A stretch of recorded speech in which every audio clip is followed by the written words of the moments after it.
please don't forget, this is another one dissection. Just I wanted to show you related to the how the dissection is being started. So we always, you can see the ruveus sulcus here. This is a ruveus sulcus. I should not go inferior to this. I am dissecting the peritoneum starting from the posterior. Usually we always start dissection posteriorly like this. So this is a posterior dissection you are seeing here. This technique, what we are doing is retrograde cholecystectomy technique. We always do like this. And after dissecting posterior, we come anteriorly. So what energy device to be used? There is no controversy. You can use the energy device, whichever you want, but be sure you are not going to damage or touch the CBD at all. Should be dealing close to the gallbladder. Always stay close to the gallbladder. As long as you are going to stay close to the gallbladder, nothing to worry.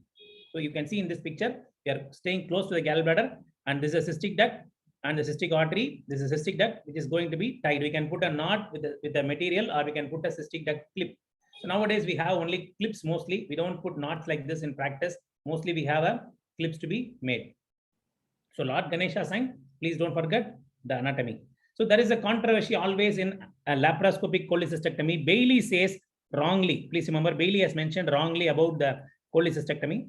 So retrograde cholecystectomy. Please remember, this is what we commonly do. 99% of the surgeons, we do retrograde.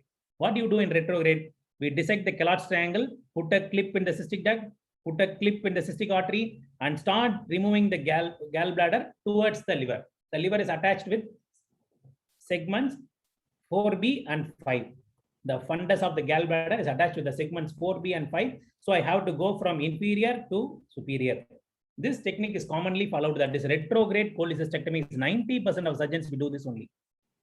So 10% of them will still do antegrade cholecystectomy. What is this antegrade cholecystectomy mainly used for? Antegrade is also known as fundus first technique.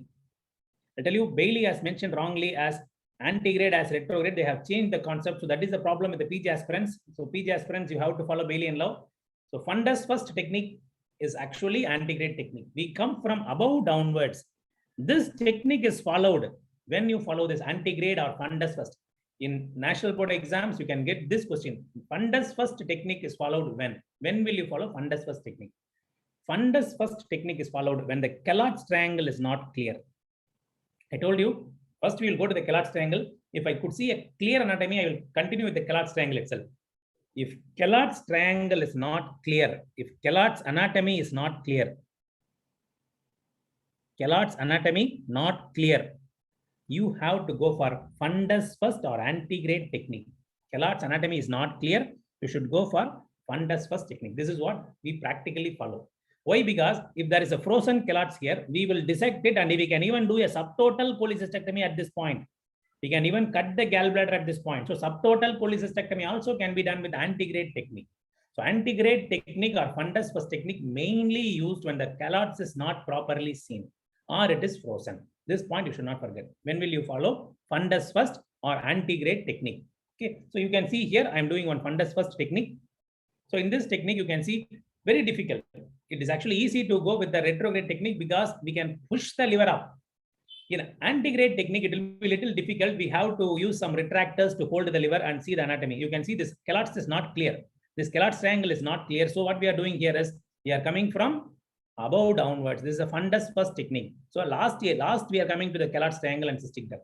Okay, this is fundus first technique. So this is a very classical problem which we may get during surgery. So this is nothing but Mirrizi syndrome. What is Mirrizi syndrome?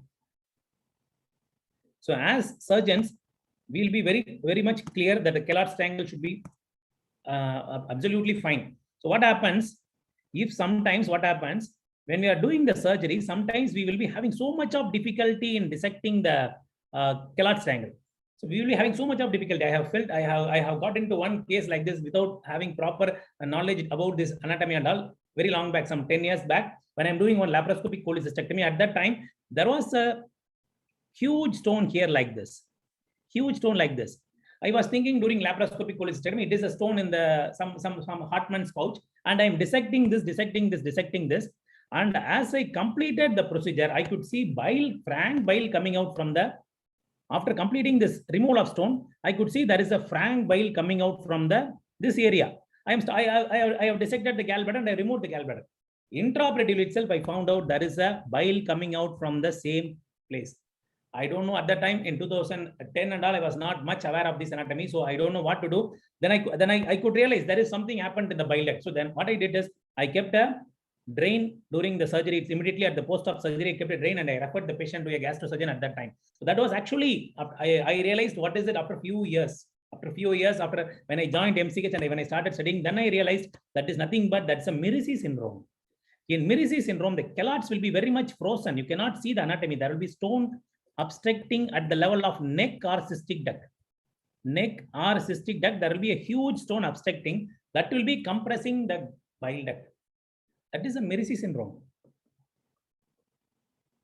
Mirrizi syndrome can cause compression of bile duct, CBD, with a stone in the cystic duct and neck.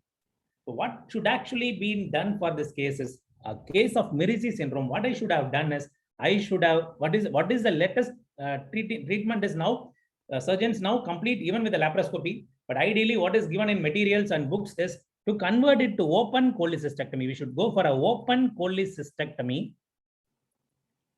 What is given in Bloomgart, I'm telling you, we have to convert it into open cholecystectomy, remove the gallbladder, leave some amount of wall. This is a posterior wall, leave it there and remove the stone now.